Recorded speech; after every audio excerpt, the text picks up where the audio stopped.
Definición de probabilidad. La probabilidad nos ayuda a tener una idea de la frecuencia de un suceso y sus opciones de verificación. Tipos de probabilidad. A priori. Se refiere a la creencia que tiene una persona de que ocurra alguna situación. Por ejemplo, un psicólogo supone que en una muestra de 100 individuos, las mujeres son más celosas que los hombres. A posteriori. Esta está respaldada por la experimentación científica, comparando los resultados esperados con lo acontecido en realidad. Retomando el ejemplo anterior, el psicólogo les aplicó el inventario multidimensional de celos, que evalúa factores como emocional dolor, enojo, egoísmo, posesión, confianza e intriga.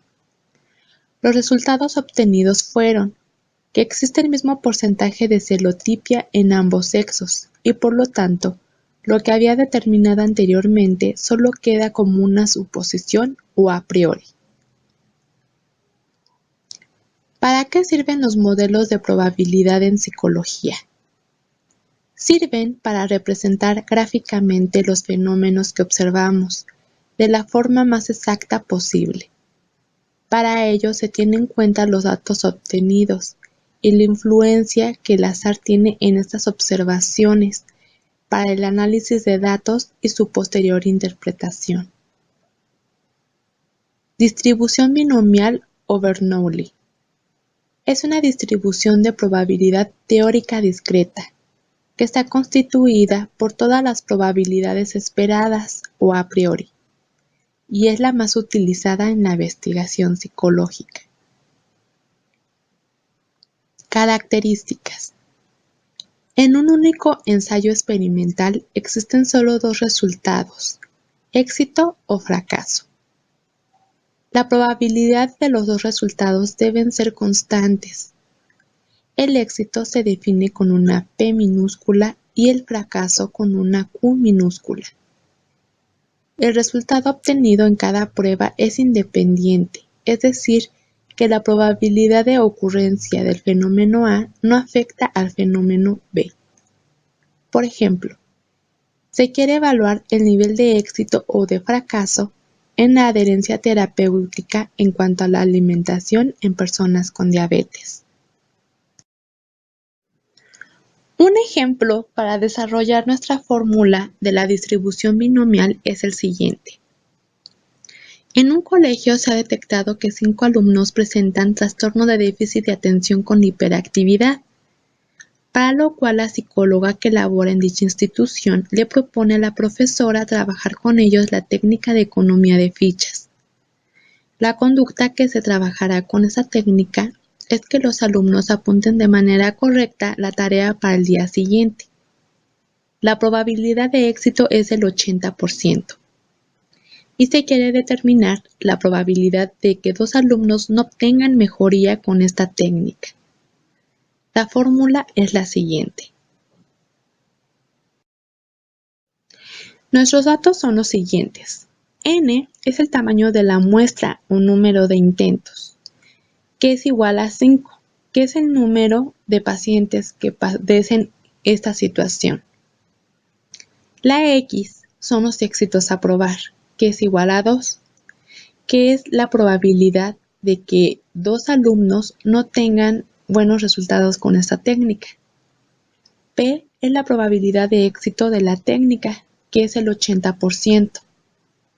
Nosotros lo vamos a convertir a decimales quedando en 0.8. Q es la probabilidad de fracaso, que junto con el 80% sería el 100% de efectividad. Eso corresponde al 20%. Y también lo vamos a convertir a decimales quedando en 0.2.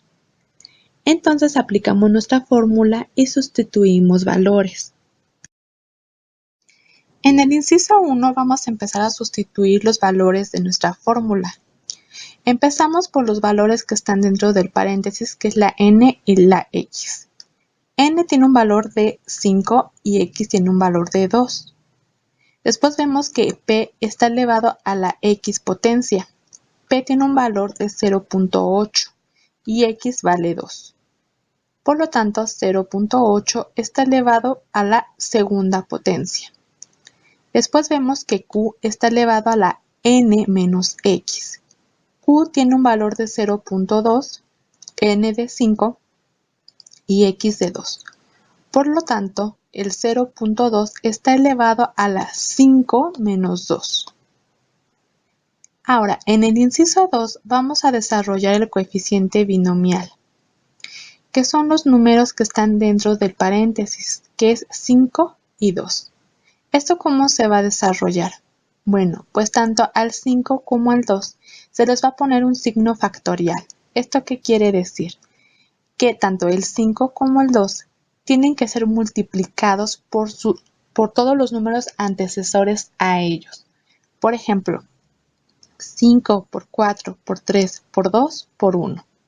Y el 2 es multiplicado por 2 y por 1. Posteriormente vemos que entre paréntesis tenemos una resta de 5 menos 2, que son los valores que tenemos dentro del paréntesis del coeficiente binomial, que si hacemos la resta queda con un número de 3 y también lo vamos a descifrar factorialmente, que sería 3 por 2 por 1. Si se dan cuenta, tanto arriba como abajo, los números 3, 2 y 1 se repiten, por lo que se eliminan. De hecho, los puse en color azul para que los identifiquemos. Entonces la multiplicación quedaría 5 por 4, que es 20, y 2 por 1 da 2. Que 20 entre 2 nos da un resultado de 10. Por lo tanto, el valor de nuestro coeficiente binomial es de 10. Por último, en nuestro inciso 3 vamos a desarrollar nuestros números con sus respectivos potenciales. Bueno, ya quedamos que 5 sobre 2, que es nuestro coeficiente binomial, tiene un valor de 10. Posteriormente vemos que 0.8 está elevado al cuadrado. ¿Esto qué quiere decir? Que se va a multiplicar 0.8 por 0.8. Esto nos da un resultado de 0.64. Después tenemos que en el 0.2 tenemos una resta de 5 menos 2. Esto quiere decir que nos da un resultado de la tercera potencia. Entonces, el 0.2 se va a multiplicar 3 veces por sí mismo, o sea, sería 0.2 por 0.2 por 0.2. Y nos da un resultado de 0.008. Si multiplicamos los tres valores, 10 por 0.64 por 0.008, nos da un resultado de 0.05. que es la mínima probabilidad de que esos dos alumnos no tengan mejoría con esta técnica. Distribución normal.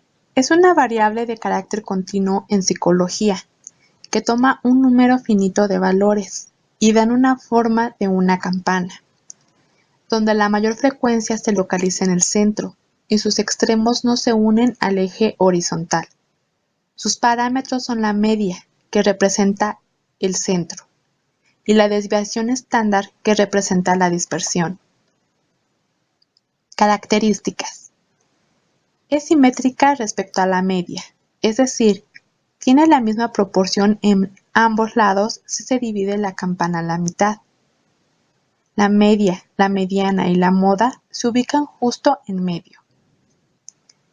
Tiene una media igual a 0, una desviación estándar igual a 1, un área igual a 1, y los valores de la izquierda de la media son negativos y los de la derecha son positivos. Sin embargo, el signo no tiene propiedades algebraicas. Un ejemplo podría ser: se quiere medir el porcentaje de obesidad de ciertos pacientes con respecto a la carga genética y los aspectos ambientales, en donde en el centro de la curva se encontraría el porcentaje de personas que tienen un grado intermedio de riesgo. El porcentaje ubicado a la izquierda de la media muestra un porcentaje bajo, y el porcentaje ubicado a la derecha de la media representa a las personas que tienen un alto grado de riesgo de tener obesidad, a pesar de los esfuerzos que hagan por no tener esta condición. La fórmula es la siguiente. Ejemplo. En una prueba de coeficiente intelectual, la media fue de 82 y la desviación típica de 15. Se quiere determinar la puntuación normalizada de un estudiante cuyo coeficiente intelectual es de 93. Los datos son los siguientes. Mu es la media aritmética, que es igual a 82. Sigma es la desviación estándar, que es igual a 15. X es la puntuación bruta, que es igual a 93. Z es la puntuación normalizada y es el dato que queremos obtener.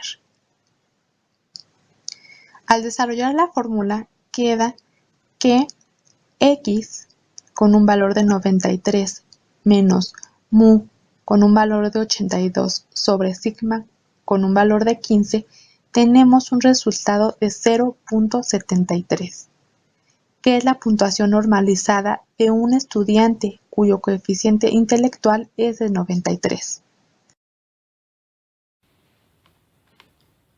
Contrastación de hipótesis. Las pruebas estadísticas de contrastación de hipótesis son importantes pues nos dan un parámetro para tomar la decisión de aceptar una hipótesis o de rechazarla de forma tentativa y a favor de otra. Aunque no aportan mayor información, partiendo de un intervalo de confianza adecuado y los posibles errores que se pueden cometer en el proceso, tales como los errores tipo 1 y 2, los datos obtenidos pueden transformarse en información y entonces ser utilizados como soporte de una decisión y que ésta sea lo más certera posible.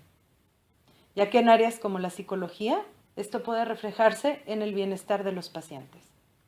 A continuación desarrollaremos el tema de contrastación de hipótesis, pero para tener una mayor comprensión del mismo, comenzaremos exponiendo los conceptos básicos. En la vida diaria tomamos decisiones en base a las creencias o conocimientos que tenemos sobre lo que nos rodea. Es decir, en nuestra percepción de la realidad consideramos que algunas cosas son ciertas o falsas, o que tienen un mayor o menor beneficio o perjuicio.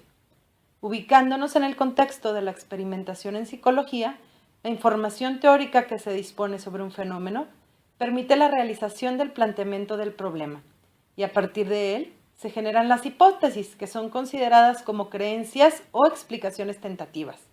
Las hipótesis son las guías del diseño de investigación o del estudio. En suma, las hipótesis tienen como funciones ser una guía para el estudio, proporcionar explicaciones, como ya se mencionó anteriormente, tentativas, y apoyar en las pruebas de teorías.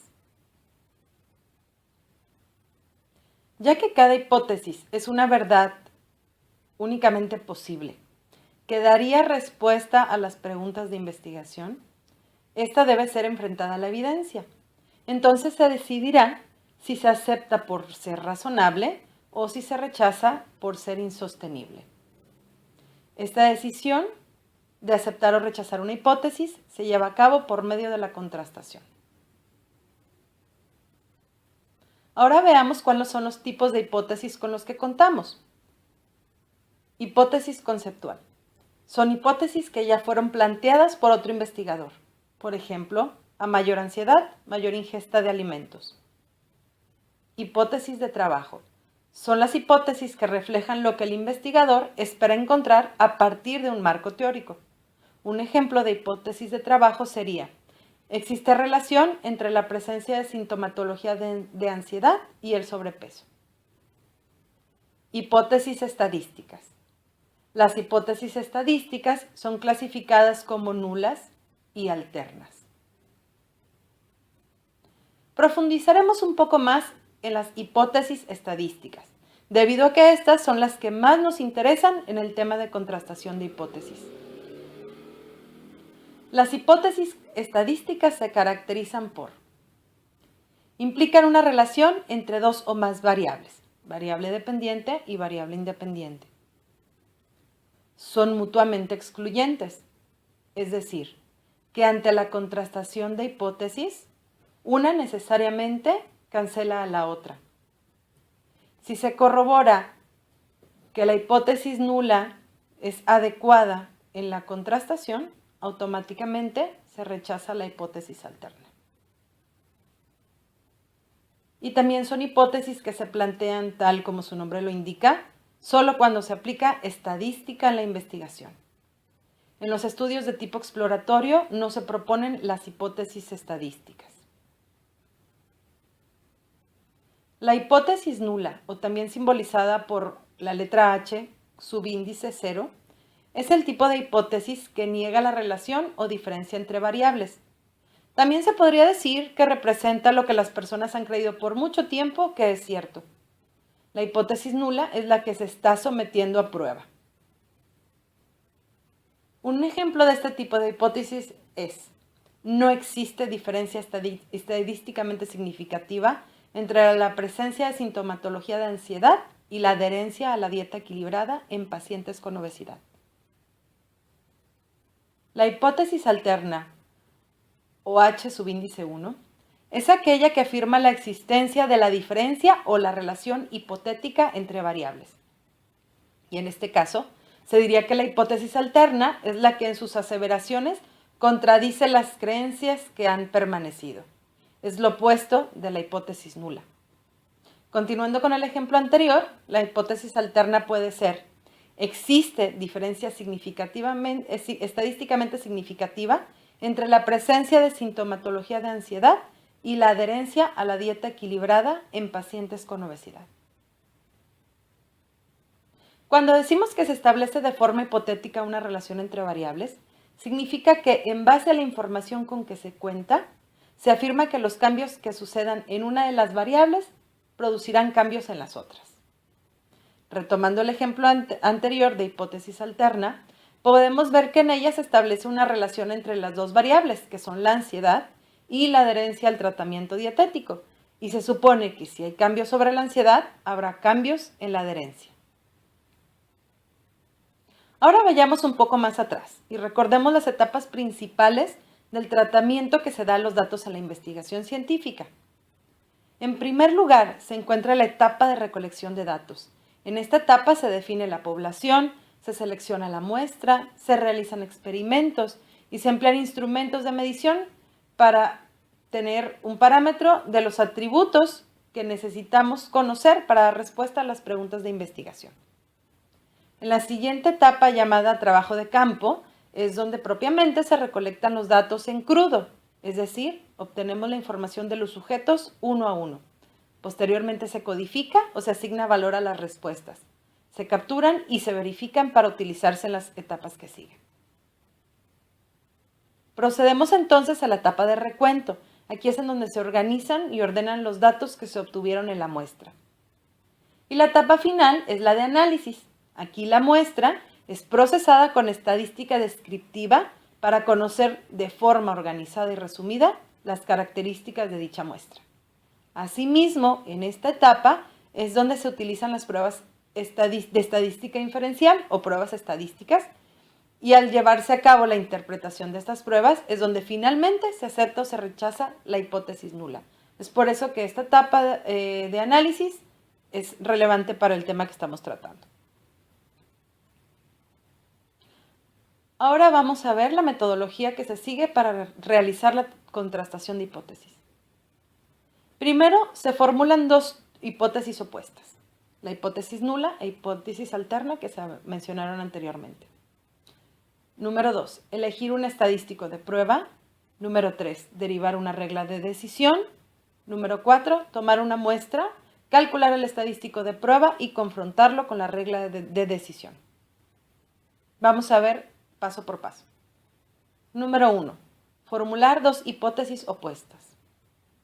El primer paso para probar una hipótesis es formular dos hipótesis opuestas, es decir, la hipótesis nula y la hipótesis alterna, que son mutuamente excluyentes, de forma que la verdad de una de estas hipótesis implica la falsedad de la otra. Veamos otro ejemplo de las hipótesis estadísticas. Hipótesis nula: el alto nivel de estrés no afecta en la presión arterial. Hipótesis alterna: el alto nivel de estrés afecta en la presión arterial. Paso 2. Elegir un estadístico de prueba. A continuación, se elige el estadístico de prueba que sea más adecuado al problema, ya sea de comparación o de asociación. Se considera si son muestras independientes o relacionadas, el nivel de medición, entre otros. En la imagen que presentamos a continuación, ustedes pueden ver algunos de los criterios importantes para la selección del estadístico de prueba.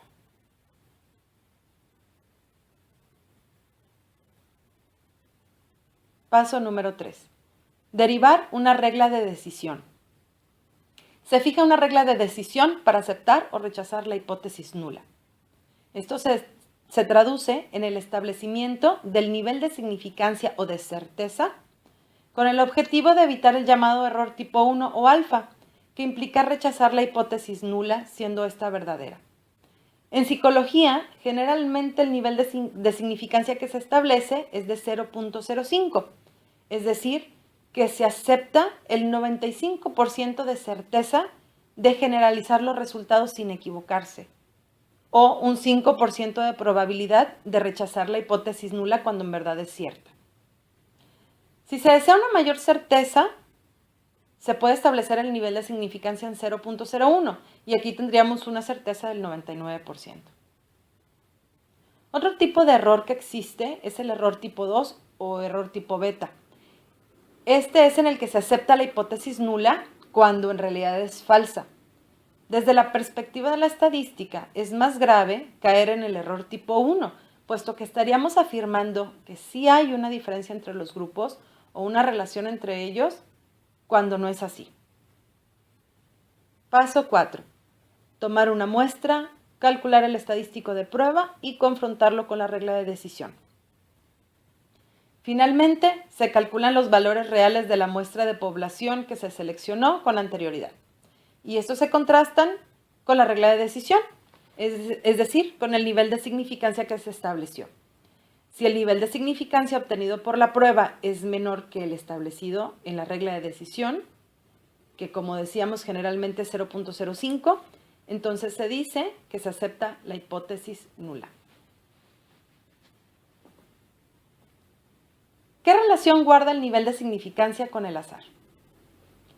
Cuando desarrollamos estudios o investigaciones, pretendemos poner de manifiesto la asociación que existe entre las variables o la ausencia de estas. Se espera que al encontrar diferencias, estas sean reales, como por ejemplo cuando queremos conocer los efectos de una intervención.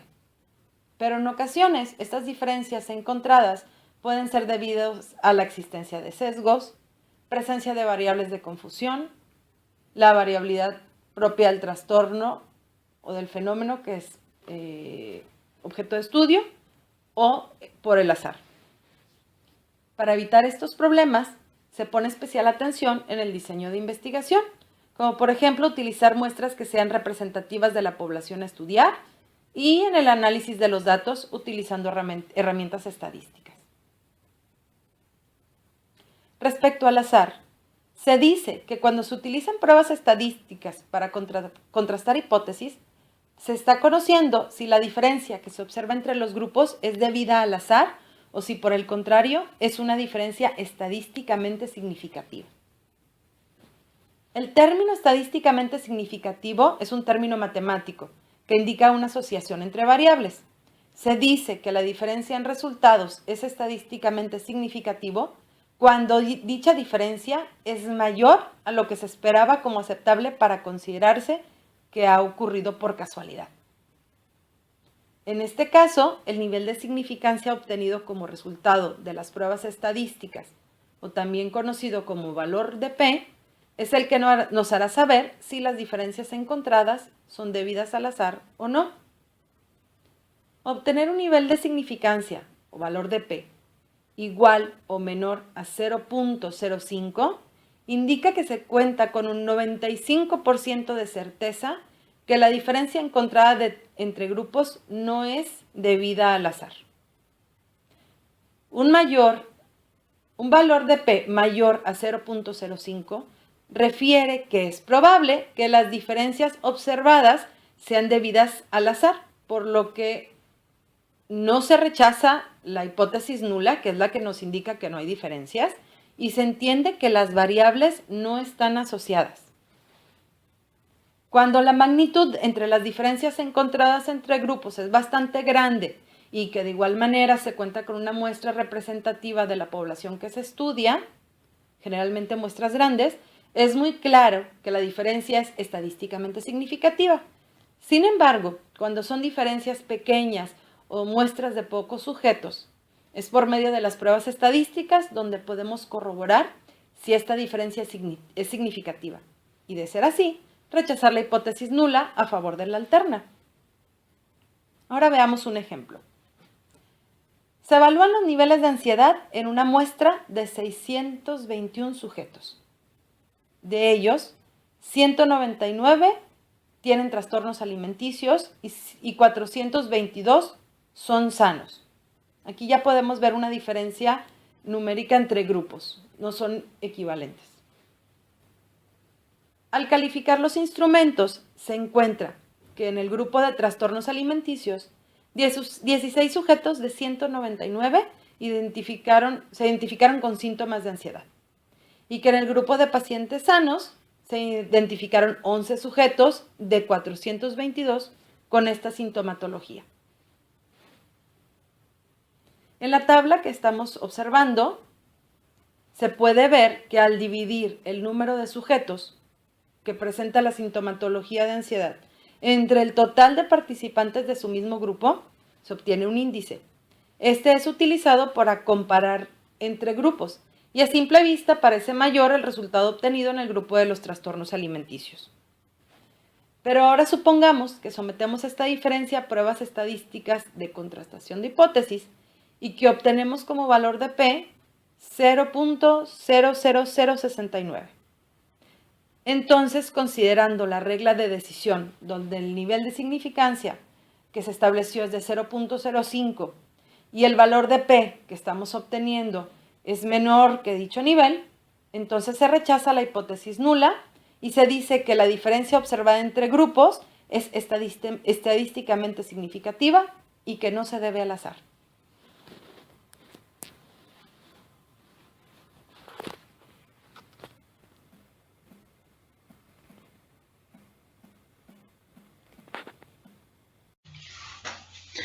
Para poder definir qué es una variable aleatoria, es necesario conocer los términos de función y espacio muestral. Una función es un conjunto de pares ordenados, en donde no se repite el primer elemento, y un espacio muestral es el conjunto de los resultados posibles en un experimento. Por lo tanto, una variable aleatoria es una función en la cual todos sus primeros elementos son puntos de un espacio muestral. Y debido a que todo el espacio muestral está definido por leyes de probabilidad, se hace uso de la probabilidad para conocer la correspondencia entre cada uno de los valores de nuestra variable aleatoria y la posibilidad de que ocurran o se obtengan cada valor. Es decir, en psicología, nuestras hipótesis planteadas harán suposiciones de cuál será la probabilidad de que se presenten o no nuestras variables seleccionadas. Un ejemplo es que si nosotros queremos conocer el grado de preocupación de la imagen corporal en una población adolescente, diferenciando entre hombres y mujeres, nuestra hipótesis nos podría indicar que las mujeres tienen mayor probabilidad de preocuparse por la imagen corporal que los hombres, donde nuestras variables serían el género y la imagen corporal. En este caso, buscaríamos la probabilidad de que se presente la preocupación de la imagen corporal en hombres y mujeres. Ahora bien, nuestras variables aleatorias pueden ser continuas o discretas, dependiendo de lo que se desee medir. La variable aleatoria discreta es aquella que su espacio de probabilidad se encuentra en un rango finito, es decir, existe un número determinado de todos los valores posibles que pueda tener nuestra variable. Un ejemplo de variables aleatorias discretas es cuando queremos conocer el número de cigarros que fuma una persona, el número de episodios agresivos que presenta un niño al día, el número de madres adolescentes de una localidad, el número de niños que presenta problemas de aprendizaje en un salón, entre otros. El modelo más utilizado en el campo de las ciencias sociales para conocer la probabilidad de variables aleatorias discretas es el modelo de ley binomial, que se explicó anteriormente. Sin embargo, también se puede obtener a partir del modelo de la ley de Poisson, la distribución multinomial, la distribución hipergeométrica, la distribución binominal negativa o la distribución geométrica. Las variables aleatorias continuas, por el contrario, su espacio de probabilidad se encuentra en un rango infinito, es decir, entre dos valores existe un número de valores posibles infinitos. Como ejemplos de las variables aleatorias continuas, se encuentra el tiempo. Por decir, si determinamos que un niño elegido al azar terminará el cuestionario en 20 minutos, tenemos un número infinito de posibilidades de tiempo en las que el niño logrará concluir el cuestionario, pues puede que le tome más o menos tiempo realizarlo. O la probabilidad de determinar el tiempo que tiene de duración una rabieta. Otras variables continuas pueden ser el peso, la talla, la temperatura, la edad, entre otros. El modelo probabilístico más utilizado es la distribución normal, aunque también se utiliza la distribución uniforme, distribución gamma, distribución exponencial, distribución beta, la distribución t de student o la distribución F.